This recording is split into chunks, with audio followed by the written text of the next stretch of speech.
محمد اکرم آوان مد ظلہ العالی دارالعرفان منارہ ضلع چکوال میں سالہ سال سے قرآن و حدیث کے اوپر خطابات کر رہے ہیں اور سلسلہ نقشبندیہ اویسیہ کے مطابق لوگوں کو ذکر الہی کی تربیت دے رہے ہیں۔ وہ قرآن پاک کی تفسیر ترتیب وار بیان کر رہے ہیں۔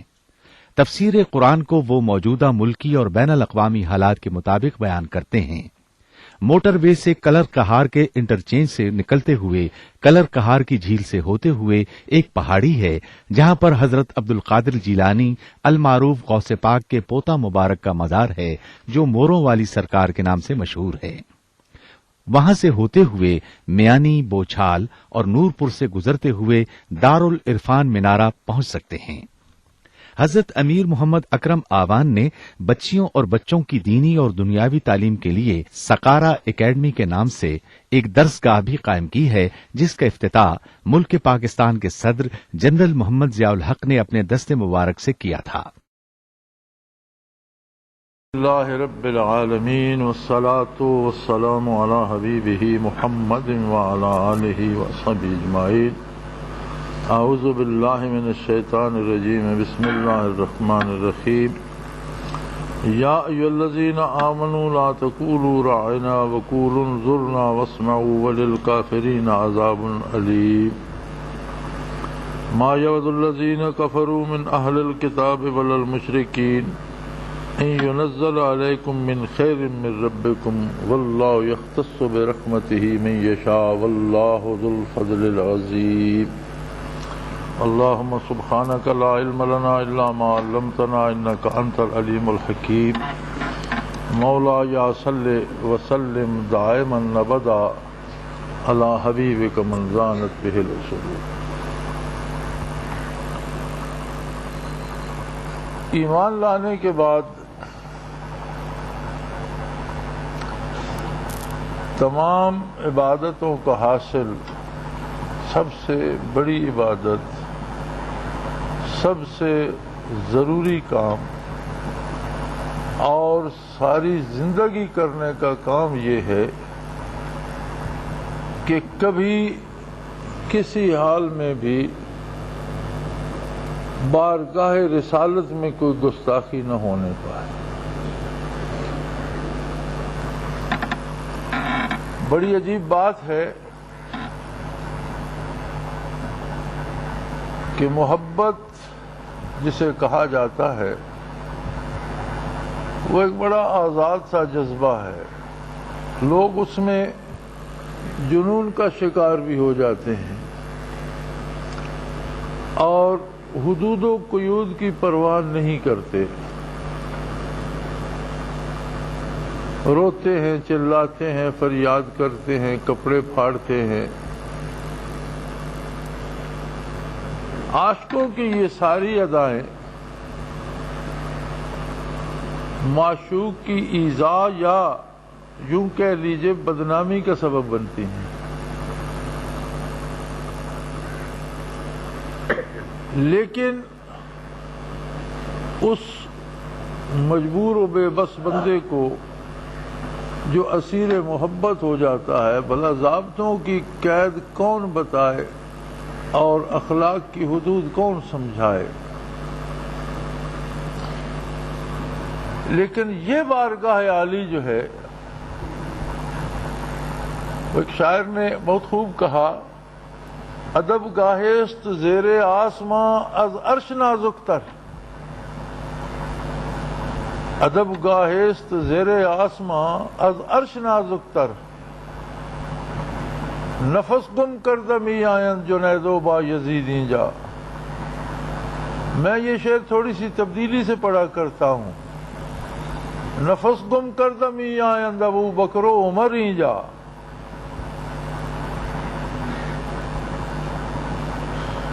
ابو بکر صدیق رضی اللہ تعالی عنہ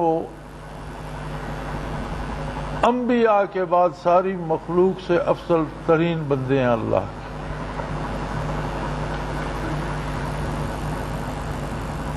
لیکن اس بارگاہ میں مجال دم زدن نہیں، حتیٰ کہ اللہ کریم نے لغت عرب تبدیل کر دی۔ عرب کی لغت میں ایک لفظ تھا، جب کوئی بندہ بات کرتا اور سننے والے کو سمجھ نہ آتی تو بڑے احترام سے، بڑے ادب سے وہ کہتا رائنا، یعنی ہمارے ساتھ رعایت برتی جائے اور بات دوبارہ دہرائی جائے. جیسے انگریزی میں کہتے ہیں ایکسکیوز می. برطانیہ جو انگریزوں کا ملک ہے، ان کا انداز ہوتا ہے پارڈن می، معاف کیجئے گا. اردو میں بھی یہ جملہ عام ہے کہ بات کی سمجھ نہ آئے تو کہا جاتا ہے معاف کیجئے گا، یعنی میں بات نہیں سمجھ سکا، گستاخی کی معافی چاہتا ہوں، ذرا بات دوبارہ دہرا دیجئے.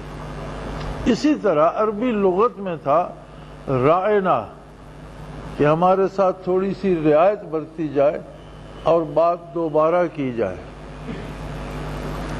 کیونکہ بات بنی اسرائیل کی، یہود و نصارہ کی چل رہی تھی سورہ بقرہ میں، وہی بات آگے بڑھائی جا رہی ہے کہ یہ جب بارگاہ عالی میں حاضر ہوتے تو یہ کو کھینچ کر آواز نکالتے، راغینا. رائی کہتے ہیں گلہ بان کو، چرواہے کو. تو بظاہر تو یہ مراد لیتے کہ جی ہم وہی لفظ کہہ رہے ہیں جو لغت عرب میں زبان زد عام ہے کہ ہم سے رعایت فرمائی جائے، لیکن در پردہ ان کے دل میں یہ بات ہوتی کہ ہمارے ہاں ہم تو بڑے عالم و فاضل لوگ ہیں، یہود کے پاس بڑے بڑے عالم ہیں، نصارہ کے پاس بڑے بڑے فاضل لوگ ہیں، اور حضور اکرم صلی اللہ علیہ وسلم نے تو بکریاں ہی چرائی ہیں، پڑا تو ہے کچھ نہیں. تو در پردہ وہ یہ طرز کرتے تھے. اللہ کریم نے ارشاد فرمایا کہ اے ایمان والو لا تقولوا رائنا، یہ لفظ ہی لغت سے خارج کر دو اور اسے کبھی استعمال ہی نہ کرو. جس لفظ میں احتمال ہے کہ شان نبوت میں گستاخی نہ ہو جائے وہ لفظ لغت سے خارج کر دو.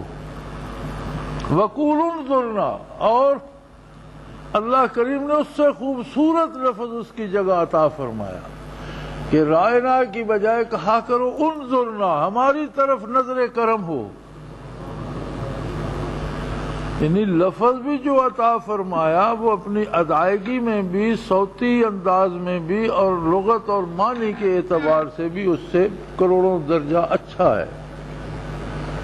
اور عظمت رسالت میں ادنا سی گستاخی سے بچانے کے لیے اس رب جلیل نے لغت عرب تبدیل کر دی.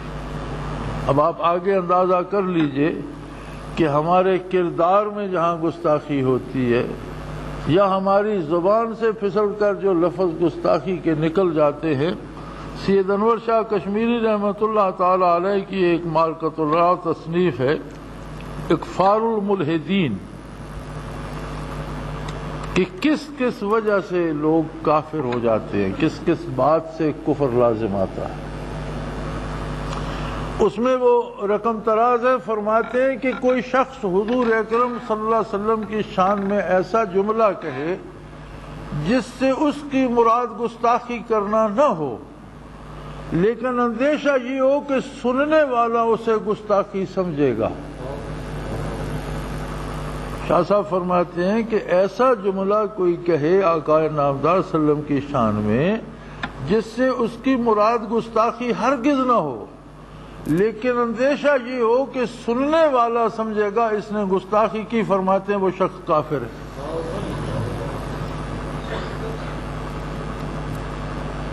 یعنی کفر کے جو اسباب ہیں اس میں یہ بات بھی نقل فرمائی ہے، اور اسی آیت کریمہ کی ذیل میں فرمائی ہے کہ کوئی ایسا جملہ کہے آقا نامدار صلی اللہ علیہ وسلم کی شان میں. آپ تو رواج ہو گیا ہے نا کہ جو بات شروع ہوتی ہے وہ شروع ہی حضور اکرم صلی اللہ علیہ وسلم کی ذات ستودہ صفات سے جا کر ہوتی ہے. نبی کریم صلی اللہ علیہ وسلم یہ جانتے تھے، حضور یہ نہیں جانتے تھے، یہ ماں و شما کی بحث نہیں ہے۔ اس میں ایک سادہ سی بات ہے کہ جتنے علوم اللہ نے بانٹے وہ سب بھی جمع کر دیے جائیں تو جو علوم محمد الرسول اللہ کو عطا فرمائے وہ سب سے زیادہ، بات ہی ختم ہوگی۔ جتنا کرم فرمایا وہ رحمت الہی کا حصہ تھا۔ آپ تشریف لائے، رحمت مجسم ہو کر آ گئی، وما ارسلناک الا رحمت للعالمین۔ سارے شعبے رحمت باری کے یکجا ایک وجود ستودہ صفات میں آ گئے۔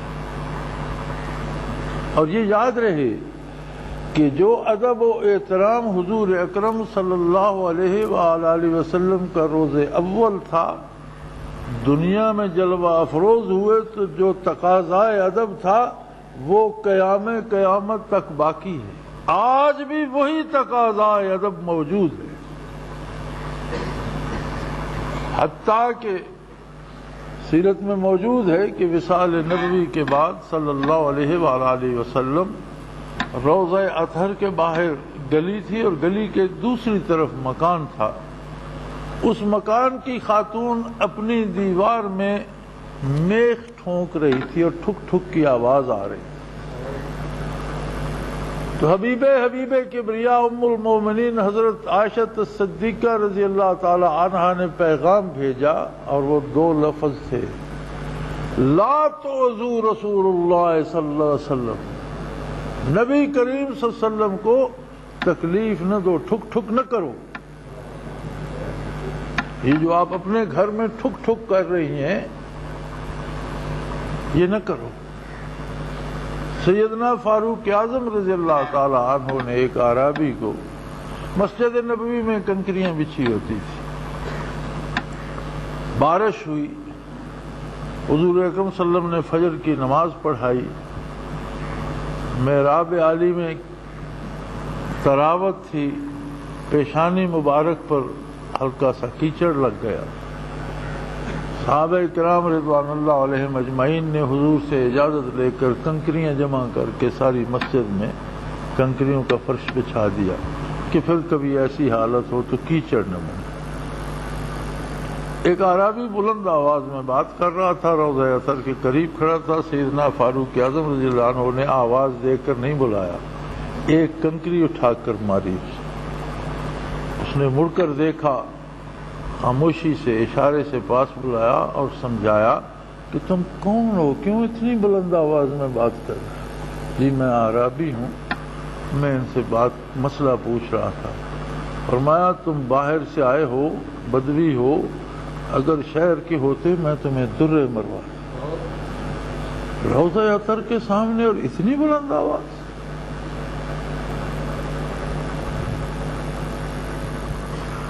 اور یہ ادب قیامت تک رہے گا۔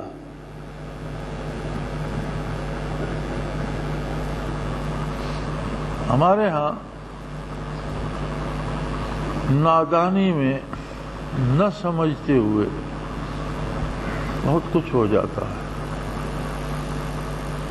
ہم کوئی کام کرنے لگتے ہیں، شادی کو تو چھوڑیں، کوئی مر جاتا ہے، جنازے کے لیے بھی جب کہا جائے کہ مسنون طریقہ یہ ہے تو لوگ کہتے ہیں جی بس جی وہ ثواب تو اس میں ہوگا لیکن ناک کٹ جائے گی، بدنامی ہوگی۔ بظاہر تو بڑا بے ضرر سا جملہ ہے، لیکن نتیجہ پتہ ہے کیا نکلتا ہے کہ حضور صلی اللہ علیہ وسلم کی پیروی تو بدنامی کا باعث ہے، اور یہ تو کفر ہے۔ اگر کوئی یہ سمجھتا ہے کہ محمد الرسول اللہ کی پیروی بدنامی کا سبب ہے تو یہ تو کفر ہے۔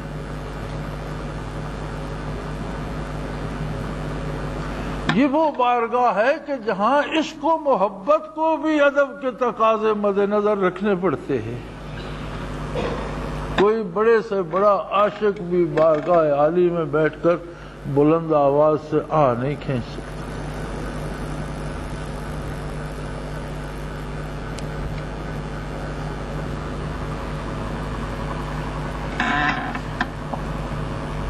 لہذا آپ یہیں سے اندازہ کر لیجئے کہ مومن بھی رائنا کہتے تھے، لیکن نہ وہ یہ کو کھینچتے تھے اور نہ ایسی گستاخی ان کے تصور میں ہوتی تھی۔ لیکن چونکہ یہود و نصارہ اس لفظ کو غلط طور پہ استعمال کرتے تھے تو اللہ کریم نے فرمایا اس لفظ کو اپنی لغت سے خارج کر، لا تقولوا رائنا، کبھی یہ لفظ استعمال ہی نہ کرو، وقولوا انظرنا،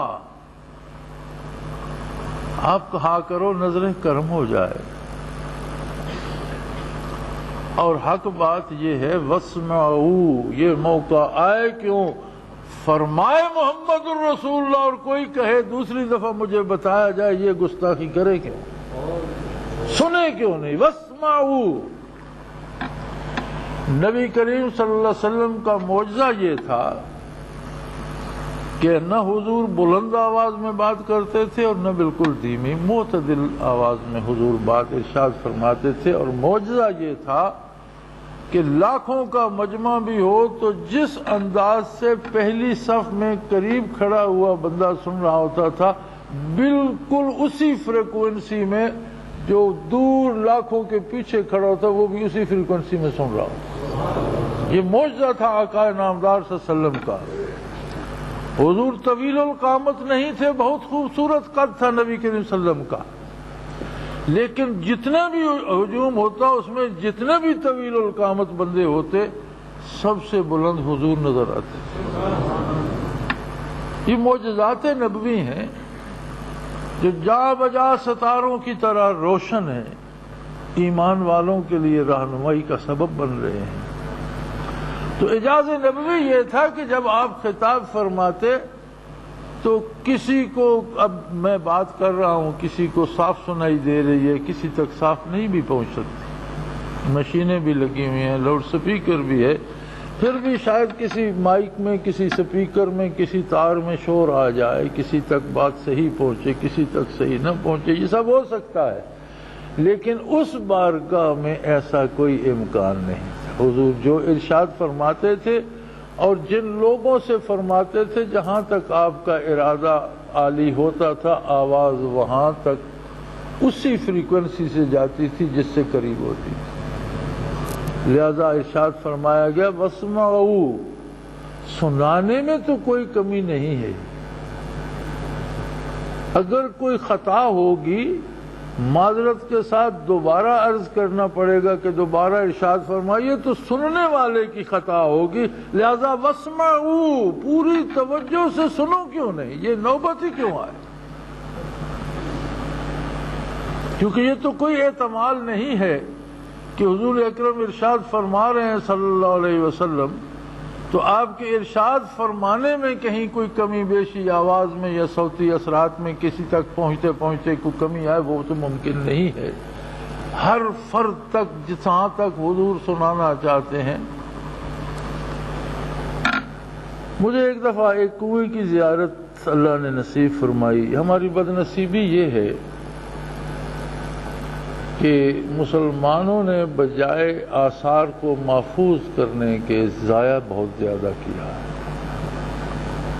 ترکوں کی حکومت جب تھی عرب پر تو ترکوں نے ایک ایک نقش کف پا اور ایک ایک نشانی کو محفوظ کیا۔ موجودہ حکومت جو سعودی فرما رواؤں کی ہے، انہوں نے بے شمار ایسے اثرات جو ہیں وہ ضائع کر دیے۔ کوئی اس فکر میں مبتلا ہو گئے کہ ان آثار کی وجہ سے لوگ شرک میں مبتلا ہو جاتے ہیں، حالانکہ وہ آثار تو ہدایت کا منبع تھے۔ بہرحال وہ بھی اپنی طرف سے دین کی خدمت سمجھ کر کرتے رہے ہیں، تو اب ان سارے آثار پر پابندیاں لگ گئی ہیں، کسی کے گرد جنگلہ لگ گیا، کچھ ختم کر دیے گئے۔ مدینہ منورہ کے پاس ایک پہاڑی سلسلے کی پرلی طرف ایک ریتلے میدان میں ایک کنواں ہے، چھوٹا سا کنواں تھا۔ ہمیں ساتھی وہاں لے گئے۔ نبی کریم صلی اللہ علیہ وسلم جب جہاد سے واپس تشریف لاتے اور پچھلے پہر شہر کے قریب پہنچتے تو حضور شہر سے باہر قیام فرماتے اور الصبح شہر میں وارد ہوتے، تشریف لے جاتے۔ وہاں حضور نے واپسی پہ قیام فرمایا، کنویں سے پانی کھینچا گیا، اونٹوں کو گھوڑوں کو پلایا گیا، لوگوں نے وضو کیا، مشکیزیں بھرے۔ اور جو عجیب بات میں نے دیکھی ہے کہ کنویں سے جب بھی آپ پانی نکالتے ہیں برتن میں بھرے، جانوروں کو پلائیں، کچھ کریں، کچھ گرتا بھی رہتا ہے، تو اس کے ساتھ ایک چھوٹا سا گڑا سا تھا، اس طرف سے زمین بنیر سی اونچی تھی اور اس طرح گڑا سا تھا، تو جو گرا اس میں جمع ہوتا رہا اور ایک مقدار پانی کی اس میں جمع ہو گئی، جو ایک طرف تو معمولی، دوسری طرف غالباً 6 انچ 8 انچ گہرائی ہوگی، اتنا سا پانی کوئی 20-25 مربع فٹ یا 30 مربع فٹ جگہ ہوگی، 40 ہوگی، تھوڑی سی جگہ پر وہاں جمع ہو گیا۔ 14 صدیاں بیت گئیں، قافلے گزر گئے، لوگ چلے گئے،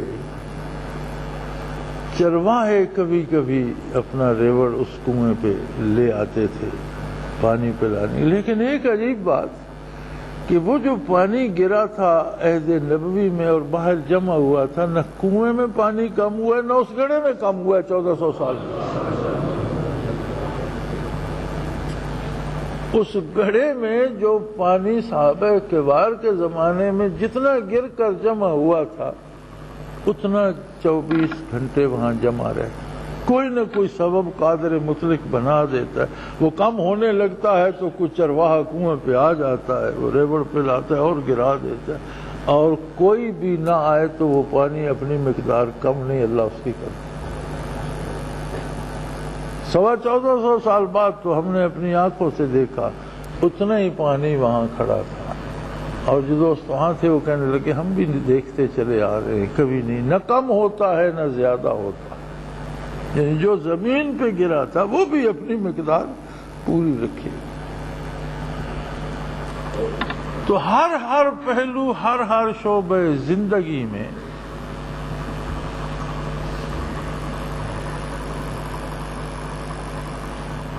ادب جو ہے بارگاہ رسالت کا وہ سب سے مقدم ہے۔ ادب پہلا کرینہ ہے محبت کے کرینوں میں، ادب پہلا کرینہ ہے محبت کے کرینوں میں، اور اندازہ دیکھ لیجئے کہ اللہ کریم نے جو صدیوں سے لغت عرب آ رہی تھی تبدیل کر دی کہ اس لفظ میں گستاخی کا احتمال ہے۔ اگر کہنے والے کا ارادہ نہ بھی ہو، کوئی سمجھنے والا سوچ سکتا ہے کہ یہ گستاخی کر رہا ہے، اور اسی بات کو سید انور شاہ رحمۃ اللہ تعالی علیہ نے کفر لکھا۔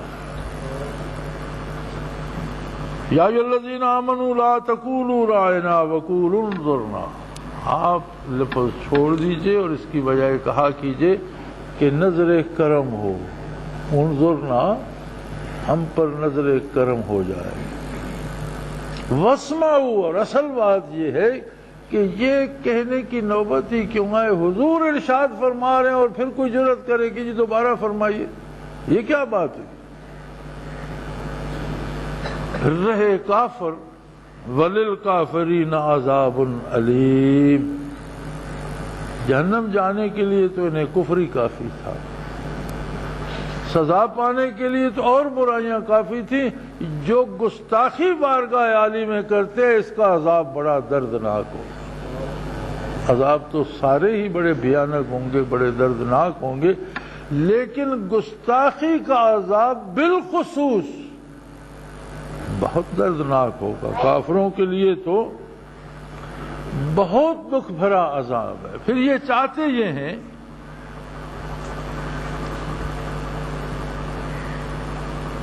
ما یود الذین کفروا من اہل الکتاب ولا المشرکین، کوئی بھی کافر ہو، وہ اہل کتاب میں سے ہو یا مشرکین میں سے، دنیا کا کوئی بھی کافر ہو، وہ چاہتا یہ ہے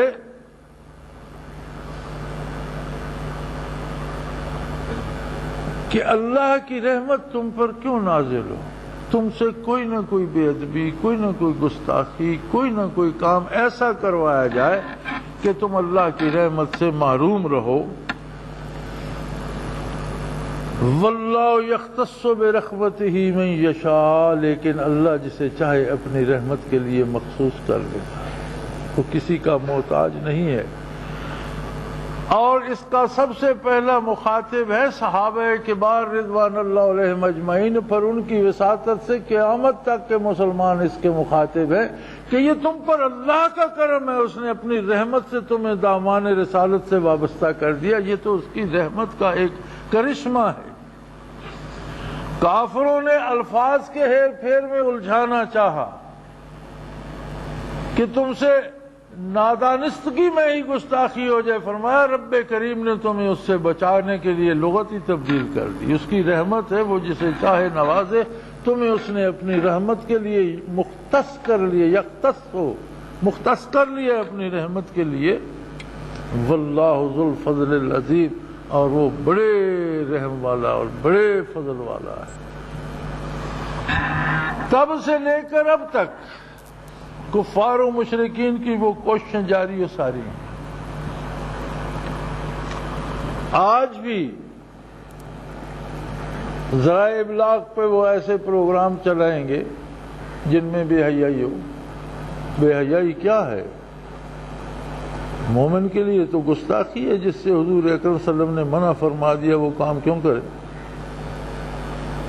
لیکن آپ ان کا کوئی پروگرام دیکھیں، لڑائی ہو رہی ہے، سفر ہو رہا ہے، ایک فلم بن گئی ہے، اس میں ایک کہانی ہے، لیکن بے حیائی کے مناظر جگہ جگہ ہوں گے۔ اس کی کیا ضرورت ہے؟ وہ تو آپ ایک واقعہ بیان کرنے چلے،